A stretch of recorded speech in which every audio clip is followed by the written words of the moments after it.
San Isidoro de Sevilla. Obispo y doctor de la Iglesia. 636. Patrono de la informática y de Internet. Memoria libre. 4 de abril. Ningún escritor más admirado, más leído y más plagiado, y, sin embargo, no tuvo un biógrafo. Su vida y su alma hay que adivinarlas a través de sus escritos, con frecuencia impersonales, objetivos, cubiertos de citas y recuerdos. Bético, sevillano por su nacimiento, no olvida nunca que por su origen es mediterráneo, que su familia procede de Cartagena, donde habían vivido sus padres hasta que esa región fue ocupada por las tropas de Justiniano. Isidoro registra este hecho como una desgracia nacional.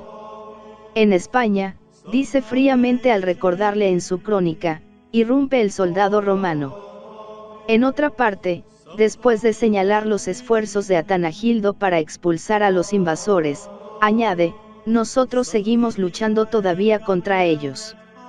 Muchas veces han sufrido la derrota, y ahora los vemos agotados y deshechos. A través del análisis seco del analista, se transparenta el patriota lamentando el desmembramiento de su patria y alegrándose al ver próxima la expulsión del dominador bizantino. Es un irredentista que en los desastres de su patria llora también desgracias familiares.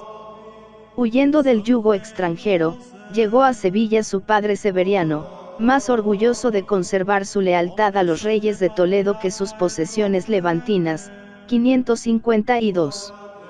Aquella casa parecía hundida para siempre, y, sin embargo, es este destierro el que la iba a sacar de la oscuridad. Su madre abraza el catolicismo en las orillas del Betis. Quiero morir desterrada, decía con frecuencia, porque el destierro me ha hecho conocer a Dios. Su hermana Florentina, dócil a la gracia de la vocación, se encierra en un monasterio sevillano.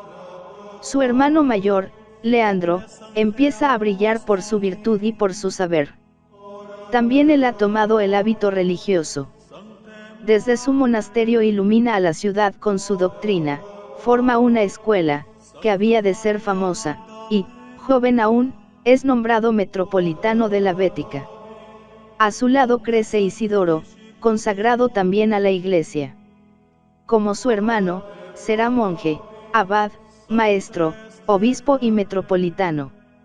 Ahora es un joven despierto, infatigable en la lectura y de una memoria prodigiosa. Cuando estalla la última lucha entre el arrianismo y el catolicismo, 580 a 585, Isidoro empieza a distinguirse como defensor de la ortodoxia. Se le amenaza, se le persigue, tal vez su vida está en peligro, y acaso llega a desmayar, pero en este momento su hermano le envía desde el destierro una carta en que le exhorta a mirar con serenidad la muerte. Terminada la lucha con la muerte del rey perseguidor, 586, los dos hermanos vuelven a su diócesis y a su escuela. Isidoro es ahora el abad y el maestro. Dispone y ordena, enseña y lee metódicamente, infatigablemente. Busca libros por todas partes, libros clásicos y patrísticos, latinos y griegos, poéticos y jurídicos, científicos y filosóficos. Un libro nuevo era para él una gracia de Dios y la mayor de las bencheres. Hablando de los de San Gregorio Magno, dice con pena, mejor suerte que yo tendrá aquel a quien Dios conceda el deleite de saborear todas sus obras. Así ha logrado formar una librería que difícilmente hallará otra semejante en toda la Edad Media. Allí ha puesto su orgullo, su cariño, su cuidado más exquisito. En la puerta hay unos versos que nos invitan a entrar, muchas cosas sagradas hay aquí, muchas cosas mundanales, si te gustan los versos, tienes también donde escoger. Verás prados llenos de espinas y abundancia de flores, si las espinas te asustan, toma las rosas. Las espinas eran, sin duda, los libros de la antigüedad. Isidoro los leía con avidez, pero necesitaba dar una explicación a los espíritus algo asustadizos. Entremos, pues. Todo está en orden, orden de disposición y orden de preferencia.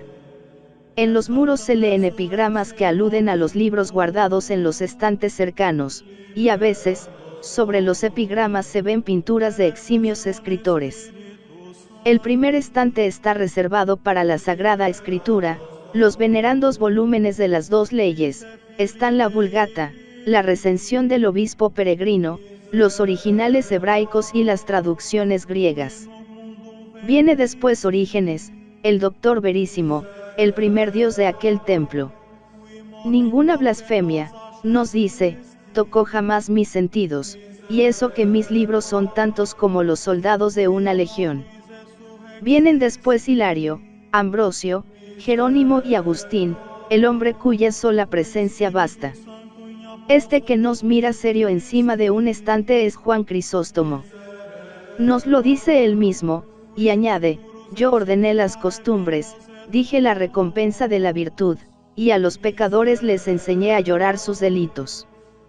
Cipriano, el maestro que los vence a todos por la caridad, mora cerca de los poetas. Prudencio, el de la dulce boca, es el primero de todos.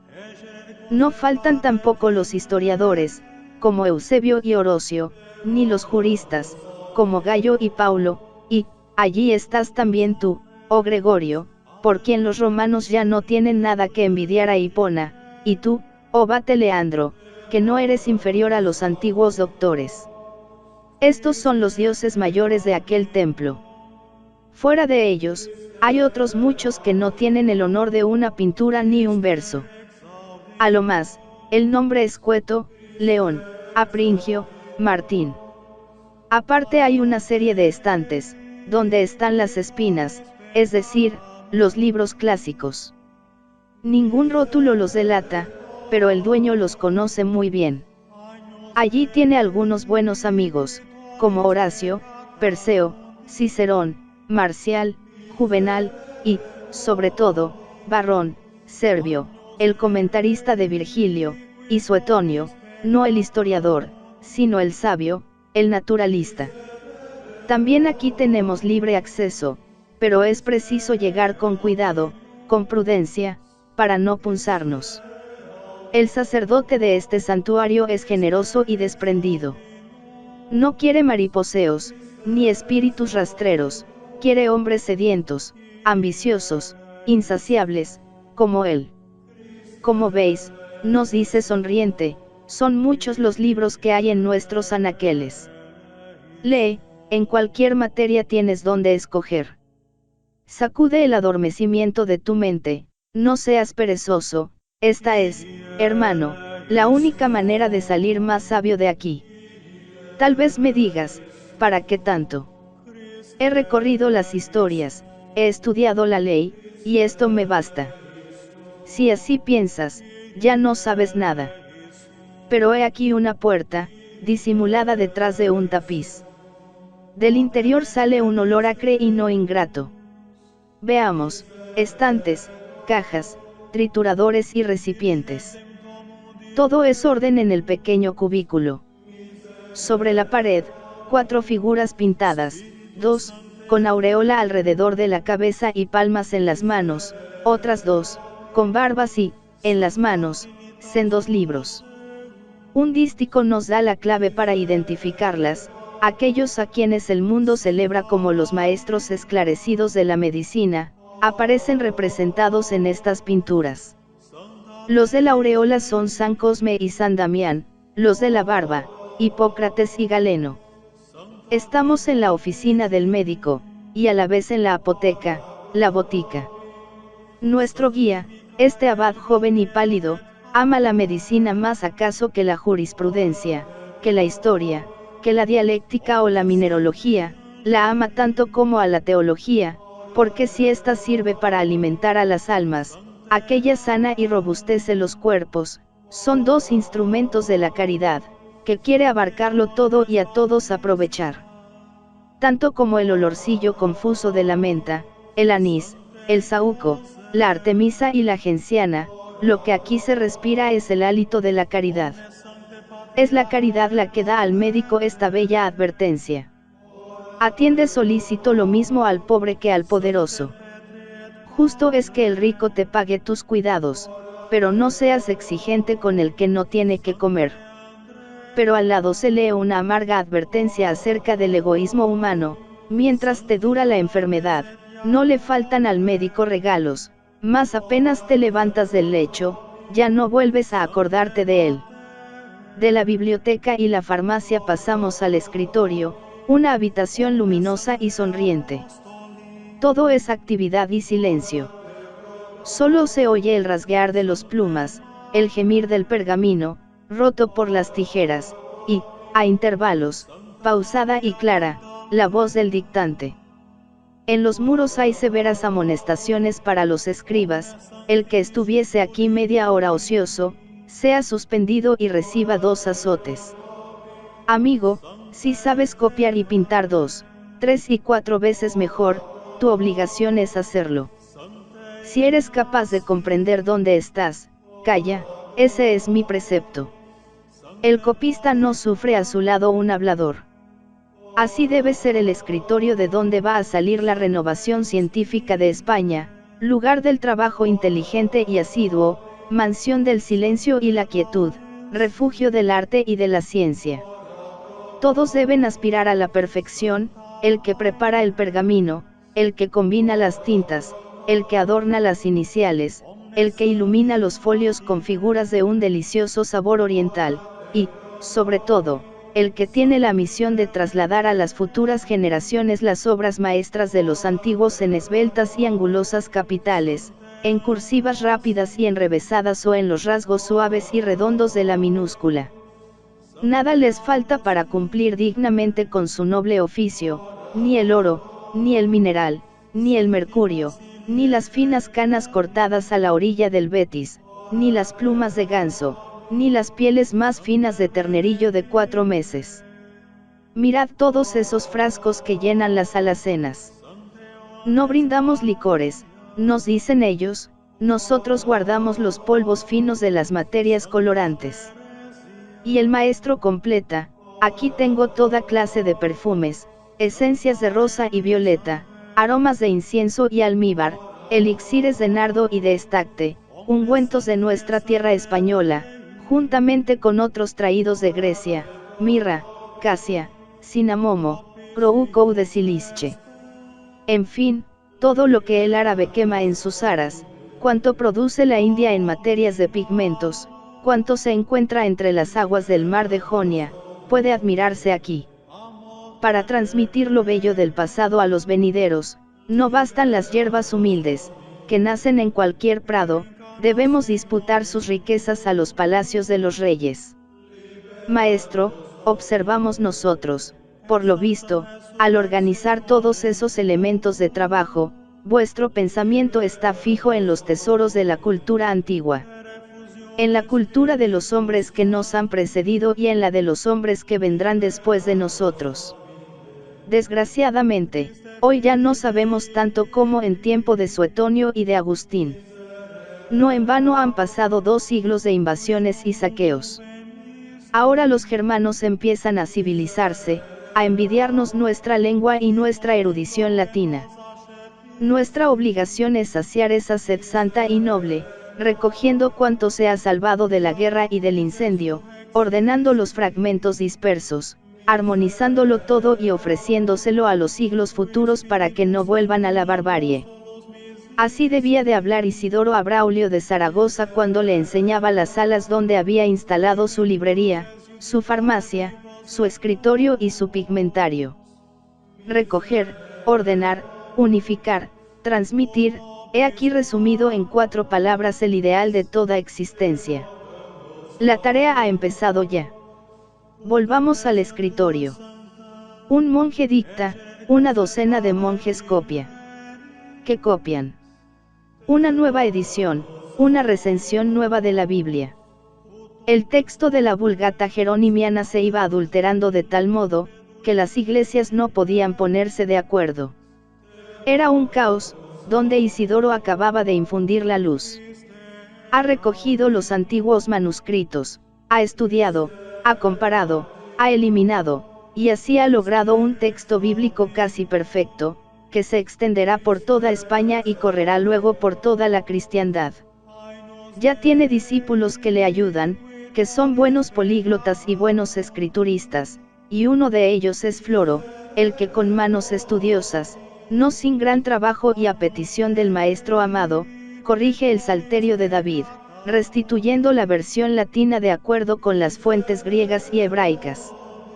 Así dice la dedicatoria dirigida al abad Isidoro, y termina: ahora, oh Padre, recibe con benévolo corazón el volumen corregido, y revísalo tú para que sea una obra definitiva. Evidentemente, nos hallamos ante un hombre de espíritu claro y voluntad enérgica. Es un sabio, pero también un organizador. Tiene el genio del orden que hizo de Suge un hombre de Estado. Hubiera podido gobernar el mundo, diríamos de él sin temor de exagerar. Ya en su abadía se revela un hombre de gobierno.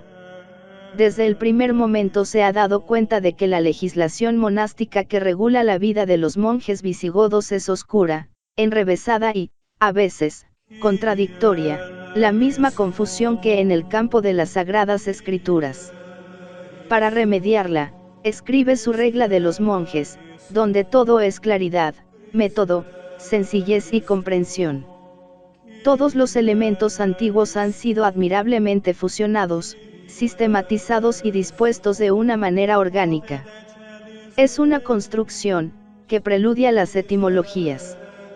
La pasión del orden será también el resorte de su vida episcopal. En el año 600 sucede a su hermano en la sede episcopal de Sevilla. Predica al pueblo, gobierna la diócesis, vela sobre toda la Bética, reúne concilios, uno en 619, otro en 625, promulga sabios decretos para promover la cultura y mejorar las costumbres, defiende la ortodoxia, convierte a un obispo oriental que propagaba en el sur de España el eutiquianismo, y confunde a un prelado godo que se había levantado al frente de una reacción arriana. Su acción llega hasta Toledo, y desde allí a todas las provincias de España. Es el consejero de los reyes, su servidor, el más fiel de los vasallos. Admira al pueblo guerrero, que ha sabido crear un imperio en su tierra, y se esfuerza para suavizar sus costumbres y hacerle comprender toda la belleza de las viejas tradiciones hispano-romanas. Amigo del cristianísimo rey Sisebuto, su hijo y señor, le alienta en su programa de gobierno, le anima en sus trabajos literarios, y, conociendo su ingenio, su facundia y su amor a las letras, le dedica el libro de la naturaleza de las cosas. Esta política se inspira en el más puro y ardiente patriotismo. Se siente orgulloso de ser español, de vivir en la era de los reyes de Toledo, de pertenecer a la iglesia de los grandes concilios toledanos. Su crónica de los reyes godos, vándalos y suevos empieza con un canto a España lleno de emoción y lirismo. De todas las tierras que hay desde el océano a la India, tú eres la más hermosa, oh Hispania sagrada, madre, siempre feliz, de príncipes y de pueblos.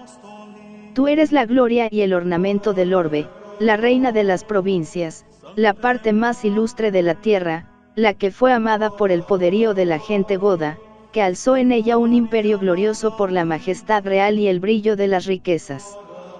Aquel hombre, enamorado de la unidad, se sentía nacionalista al ver a su patria gozosa de su unidad política y religiosa. Él también trabaja por la centralización de los poderes civiles y religiosos, asqueado, sin duda, de la anarquía en que se había vivido durante 2 siglos. Favorece el acrecentamiento de las atribuciones de los metropolitanos de Toledo, y trabaja en acentuar la tendencia a la formación de una iglesia nacional, iniciada ya en el Tercer Concilio Toledano. Su ideal empieza a realizarse en el Cuarto Concilio de Toledo, que, inspirado y presidido por él, nos refleja, al mismo tiempo que sus ideas teológicas, sus planes bien definidos de reforma religiosa. Es en diciembre del año 633. Isidoro, casi octogenario, ha llegado a la cumbre de su fama de ciencia y santidad. Los 70 obispos reunidos en torno suyo se inclinan delante de su figura venerable y su saber prodigioso. Casi no hay discusión en la asamblea, él propone los decretos, sus colegas asienten. Todos llevan el sello de su talento preciso, claro, pragmatista y organizador. La disposición de las materias es también de una lógica irreprochable. Ante todo, el símbolo de la fe que ha de ser como la columna de luz del catolicismo español, después, la organización general de la Iglesia, y como consecuencia natural, la ordenación de la oración pública y los oficios divinos, siguen las disposiciones acerca de la parte material de las basílicas y los estatutos que han de regular la vida de los clérigos. Hay una veintena de cánones para fijar la situación de los siervos y los judíos, y viene, finalmente, la reglamentación de las relaciones entre la Iglesia y el Estado. Una idea común inspira toda esta legislación, es la idea de unidad. Todas las ciudades episcopales deben tener una universidad, un seminario semejante al de Sevilla, todos los clérigos deben usar la misma tonsura, todos los templos deben tener los mismos rezos y la misma manera de administrar los sacramentos, todas las iglesias deben someterse a la misma ley, toda la nación debe regirse por la misma colección canónica, la hispana, que Isidoro acaba de redactar y promulgar, todos los obispos deben acatar la autoridad del Concilio Nacional.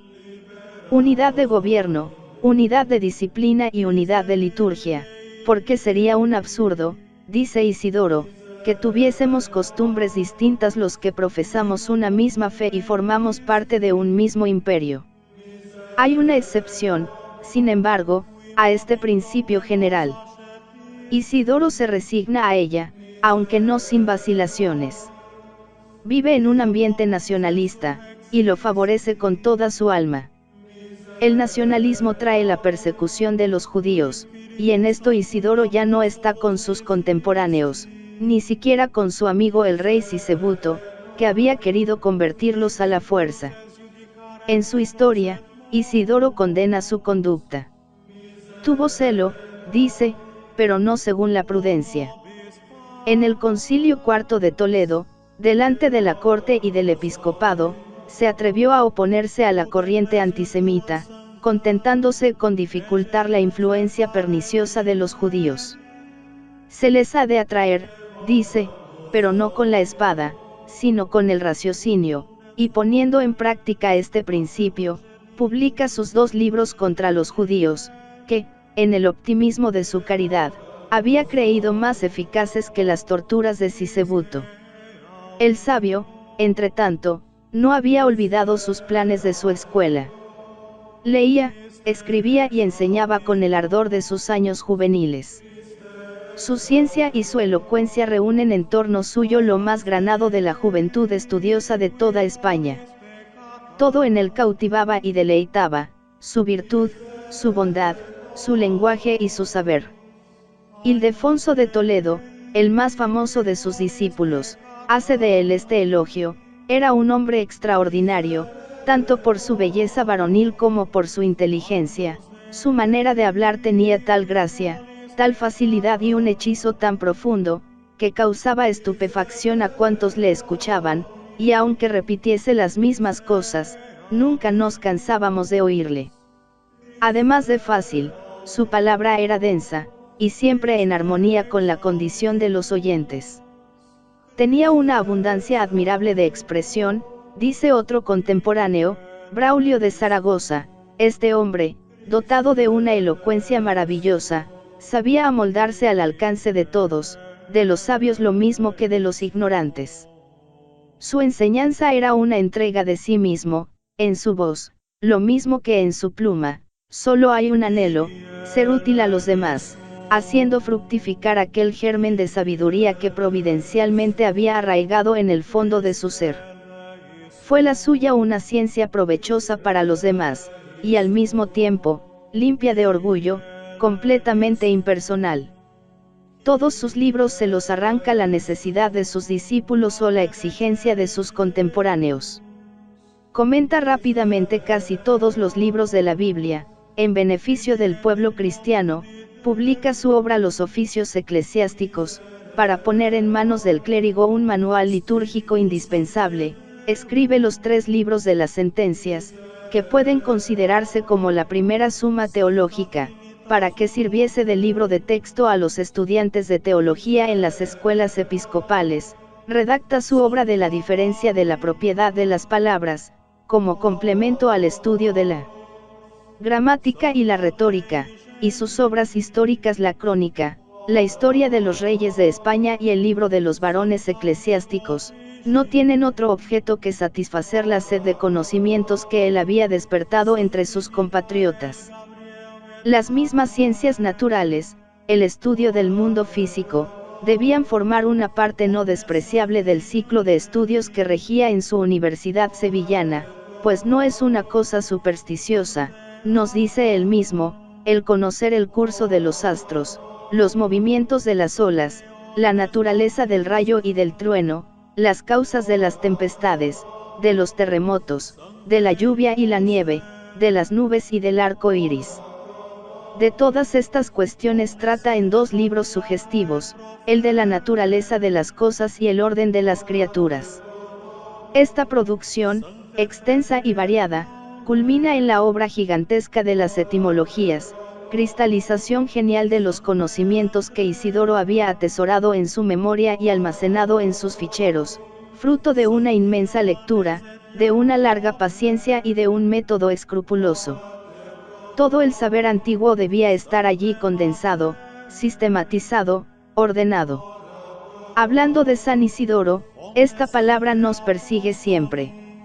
En primer lugar, las artes liberales, después, la medicina y las leyes de los tiempos, con un breve resumen de historia universal, a continuación, la noticia de las cosas sagradas, de las religiones y de las sectas, y tras esto, la exposición de toda suerte de conocimientos profanos, lingüística y etnología, sociología y jurisprudencia, geografía y agricultura, historia natural y cosmología, lengua, razas, ejércitos, monstruos, animales, minerales, plantas, edificios, campos, caminos, jardines, construcciones, vestidos, costumbres, instrumentos de la paz y de la guerra y utensilios de toda clase.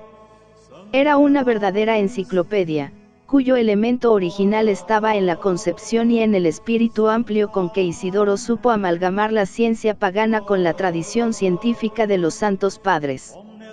Para él, todos aquellos conocimientos debían tener valor de edificación, todos podían ser una ayuda para bien vivir, con tal que se hiciese de ellos mejor uso que los paganos. Tal fue la impresión que hizo en toda España el plan grandioso de esta obra, que los intelectuales se apresuraron a arrancársela de las manos al autor. Ya en 620, el rey Sisebuto logró que Isidoro le enviase una copia de lo que hasta entonces llevaba compuesto. Se hizo con todo secreto, pues el autor no se decidía nunca a dar por terminada su obra. Durante 7 años, Braulio de Zaragoza le exige con insistencia inoportuna el envío de un ejemplar, y al fin, en 631, agotada la paciencia, le escribe una carta llena de amistosos reproches. En adelante, le dice, mis ruegos se convertirán en injurias, mis palabras en gritos, y no te dejaré en paz hasta que abras la mano y des a la familia de Dios ese pan de vida que ella exige de ti. Isidoro cede, y entrega los borrones a su amigo, encargándole de dar la última mano. Era el año 632.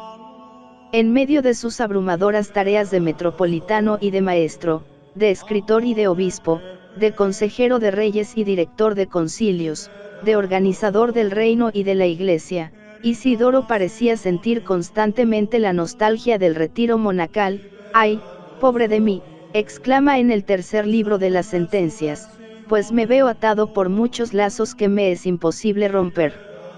Si continúo al frente del gobierno eclesiástico, el recuerdo de mis pecados me aterra, y si me retiro de los negocios mundanos, tiemblo más todavía, pensando en el crimen del que abandona la grey de Cristo.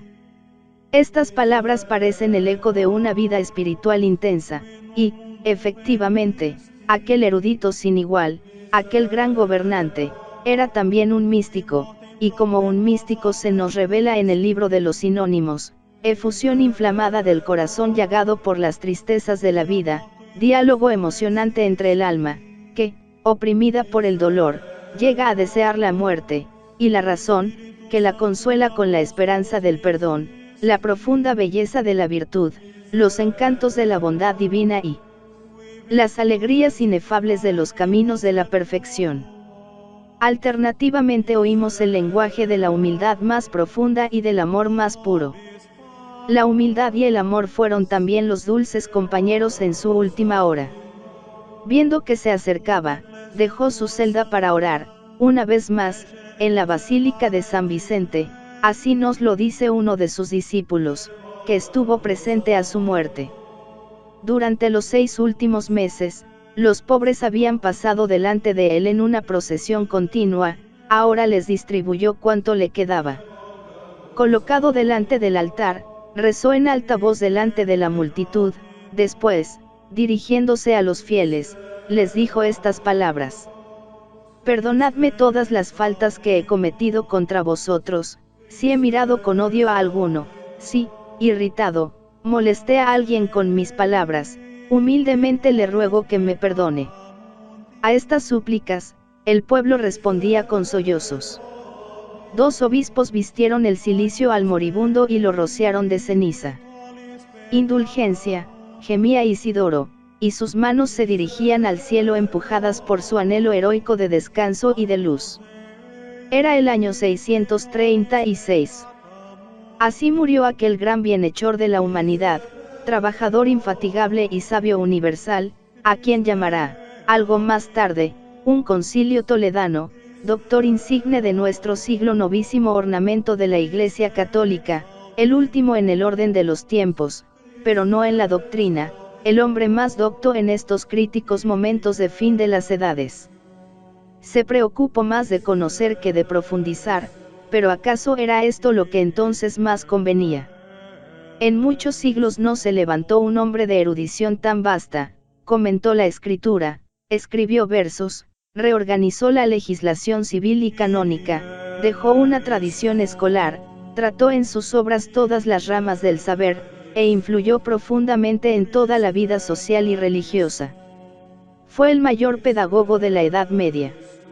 Durante muchos siglos, la cristiandad vivirá de su hálito ardiente, como dirá Dante. Todavía no ha muerto, cuando sus obras recorren triunfantes todos los pueblos del occidente de Europa. Italianos, franceses, sajones, germanos y celtas le estudian, le imitan, le copian, le plagian incansablemente. Después de los libros santos, no hay libros más leídos que los suyos. Se encuentran en todas las bibliotecas, se enseñan en todas las escuelas, se transcriben en todos los escritorios. Muchas generaciones podrán repetir con verdad las palabras de San Braulio. Tus libros nos llevan hacia la casa paterna cuando andamos errantes y extraviados por la ciudad tenebrosa de este mundo. Ellos nos dicen quiénes somos, de dónde venimos, y dónde nos encontramos. Ellos nos hablan de las grandezas de la patria y nos dan la descripción de los tiempos. Nos enseñan el derecho de los sacerdotes y las cosas santas, la disciplina pública y la doméstica, las causas, las relaciones y los géneros de las cosas, los nombres de los pueblos y la esencia de cuanto existe en el cielo y en la tierra.